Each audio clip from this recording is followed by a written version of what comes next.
Oh no, my bank book is missing.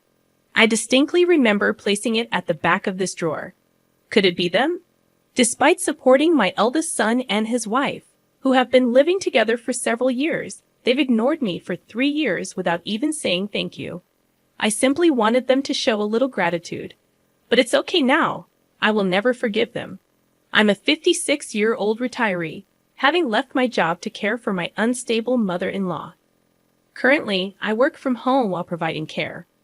Although I was a few years away from retirement, I couldn't leave my mother-in-law living alone, so I decided to live with her. My husband is away on business and comes home once a month at best. But when he does, he brings lots of vegetables and Japanese sweets that my mother-in-law likes. Thank you. I'm so grateful for everything you do for me. I wish I could have fed your father too. My mother-in-law says every time she expresses her gratitude to us. My father-in-law passed away over 10 years ago from cancer, unable to eat his favorite foods in the end. My mother-in-law often regrets not having done tests earlier, and she wishes she could have fed him the delicious foods he eats now. My mother-in-law's condition varies greatly from day to day. Some days she's bedridden and barely eats, while on other days she's energetic and goes for a walk by herself. Her unpredictable behavior often surprises me, but as long as she enjoys her days, I'm happy to watch over her. However, there's a troublesome event that occurs 2 or 3 times a month for both my mother-in-law and me. It's when my eldest son and his wife from the neighborhood show up. Mom, Grandma, long time no see. Were you well? We're starving. Can you make something to eat right away? Sorry to intrude, mother-in-law. I'm hungry, so please hurry, they demand. Tom and Catherine, who got married a year ago, frequently visit our house like this, appearing suddenly and even asking for pocket money. They seem to know when the mother-in-law's pension comes in. Hey, Grandma, today's the day your pension comes in, right? Sorry, but could you donate a little to us, the less fortunate? I think to myself, it's starting again. Every time. They don't leave until they get the money. Tom, enough is enough. What about your job? Aren't you working? Stop begging for Grandma's precious pension. However, my attempts to intervene usually end in a quarrel. I relay everything to my husband, who's away on business. He just sighs in exasperation, muttering about what a troublemaker our son is for not holding a steady job. What is he even doing? Just got married. And he's already hopeless, my husband remarks. Though he scolds our son over the phone, it seems to have no effect. This constant cycle of their visits leaves my mother-in-law and me exhausted, losing the will to do anything else. I'm tired, really. It's like they drain all my energy, I confess. Initially, we'd endured their visits, thinking it was only 2 or 3 times a month. But their frequency increased, adding to our stress. Then, in the middle of a weekday, my son suddenly arrived home. I got fired from my job, and for a while, I want to live here, he announced. He had been repeatedly absent without leave, even losing a USB containing important company data. Initially facing a pay cut, he ended up fighting with his boss and getting fired. Despite being clearly at fault, he seemed unrepentant. Seriously, none of them even do their jobs properly and act all high and mighty. That's why I hate people who act like they're elite, my son grumbled. He declared his intention to move in next week, dismissing our concerns about his grandmother's health. Despite my attempts to refuse, he remained stubborn, insisting that his decision was final. Faced with his determination, I couldn't help but sigh. If my husband were here, he would sternly scold them and send them away, but I can't stand up to them alone. Hey, Emily, is Tom moving in here? If so, should I go to a facility? I'll be in the way. And those kids aren't even working, my mother-in-law fretted. Don't worry about such things, mother-in-law. I'll make sure Tom gets a job, and he'll be leaving soon, I reassured her. I feel terribly sorry for making my elderly mother-in-law worry like this. We doted on our only son, but we never intended to raise him to be so unreasonable. The son I knew was kind and considerate, but he clearly changed after meeting his wife, Catherine. To ease my mother-in-law's worries, I offer her assurance. I reassured my mother-in-law, You don't have to worry about anything. I intend to take good care of you.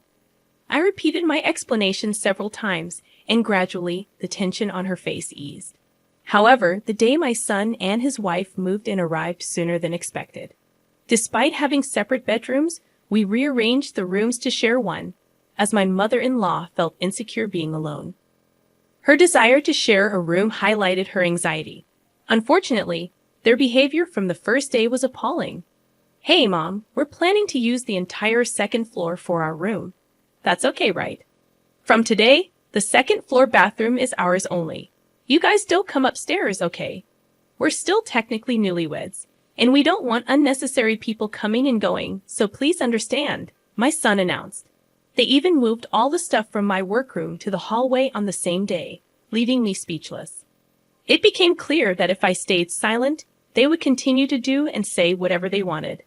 My son added, "Mom, the mortgage on this house is still ongoing, right? I don't plan to pay rent until I find a job, nor do I intend to pay for groceries or utilities. So take care of it." Feeling increasingly irritated, I reluctantly responded, "Ah, I see." From then on, I was ignored by my son and his wife.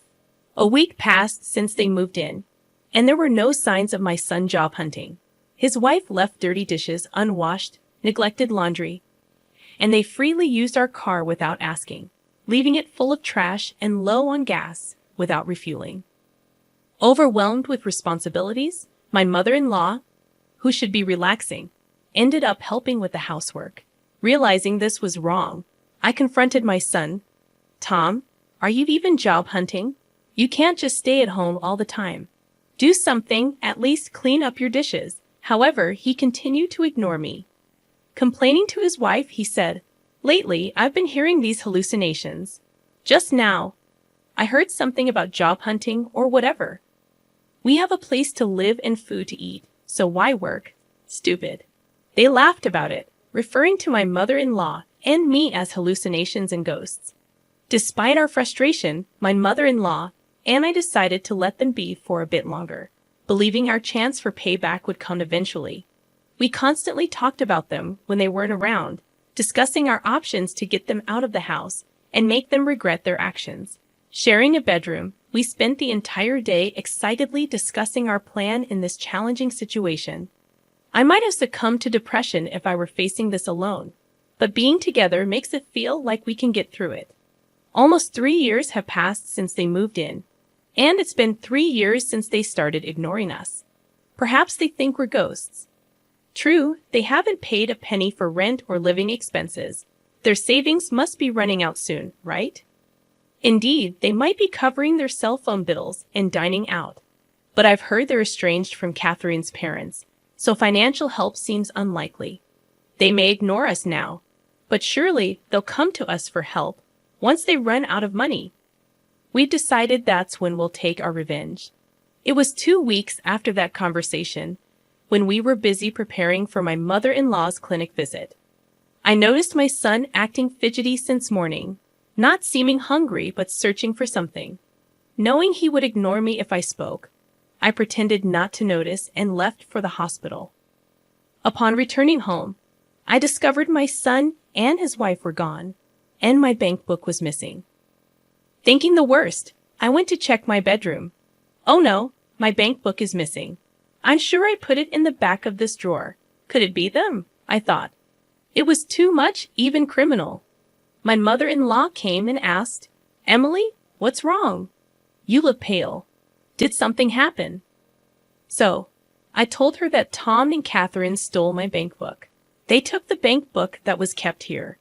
The house mortgage is $2,000 a month, and on top of that, I've been supporting my son and his wife who haven't paid a penny. This is the result. I didn't expect them to say thank you, but I at least wanted them to show some gratitude. But it's okay now. I will never forgive them. Despite the theft, according to my online banking, no money had been withdrawn from the account yet. I rushed to the bank to close the account. They were mistaken if they thought they could withdraw cash with just the bank book without knowing the PIN and without the seal. The more I thought about it, the angrier I became at my son and his wife. I informed my husband about the stolen bank book and he said, "It's over. We can disown them for all I care." My mother-in-law suggested reporting to the police, but we decided to leave the house as quickly as possible, making it our last resort. I couldn't let them run wild anymore and refused to be taken advantage of. Despite feeling sorry for the sudden upheaval, we chose to stay at a hot spring inn until the problem was resolved. Mother-in-law, I'm sorry. I'll work on resolving this issue quickly, so please bear with it here for a while. Don't worry about me. Besides, I'm happy to stay at such a luxurious inn. At that moment, I resolved that once this problem was settled, I would definitely find a comfortable new home for my mother-in-law. A few days later, after completing various procedures, I finally had a moment to relax. Then, unexpectedly, I received a call much sooner than I had anticipated, and of course, the caller was my son. "Hello, Mom. You haven't been home lately. Are you on a trip?" Grandma's not there either, so I was just wondering what happened and got worried, he said, his voice clearly trembling and upset. It's odd, isn't it? He ignored me for 3 years, yet now he can talk when he's in trouble. What's the matter? This is the first time you've spoken to me in 3 years. Do you need something? By the way, I have no business with you guys. Don't say that, please. I don't understand, but we received a notice to vacate the house by the end of the month. It's our own house, so what's going on? He explained. The real estate agent, outraged by our story, had swiftly proceeded with the paperwork, sending the eviction notice within 2 days. Impressed by the real estate agent's prompt action, I decided to reveal the truth to my son. That house! I sold it because I thought it was no longer needed, and it seems the new buyer wants you to leave soon. What? Even if you say that, we have nowhere to live. Where are you and Grandma now? Well, come there, my son pleaded, still trying to use us even in this situation. Enough is enough, I thought. Why are you crying to me now? What a pathetic man. You freeloaded for 3 years, ignoring me and Grandma. Isn't that a bit too convenient? Just so you know, I intend to cut ties with you. Your father agrees with this decision. Don't say that, please. I didn't mean it. I wanted to get along with you and Grandma, and I'm looking for a job too. My son replied, spilling lies that astonished both my mother-in-law and me. If he had shown genuine remorse, we might have reconsidered, but he had already crossed the line by stealing the bank book. By the way, you stole my bank book from the bedroom, didn't you? What were you planning to do with it? You thought as long as you got the money, everything would be fine, right? Lying won't do you any good. No, that's not. I could tell from the other end of the phone that my son was on the verge of tears. Then, realizing my son was useless, his wife took the phone. Hey, what do you think you're doing? Kicking your son and his wife out of their house. Doesn't your heart ache? Are you a demon? Just as I anticipated what she would say next, my daughter-in-law unleashed a barrage of hysterical insults. She went so far as to claim, "You're just living off Grandma's pension too. You're no different from Tom, acting all high and mighty without a job." I was so shocked that I froze for a moment, mouth hanging open. Jobless? Do you think I could pay off the mortgage of that big house if I were jobless? I've been paying $2,000 every month, and for your information, I'm not jobless, I retorted.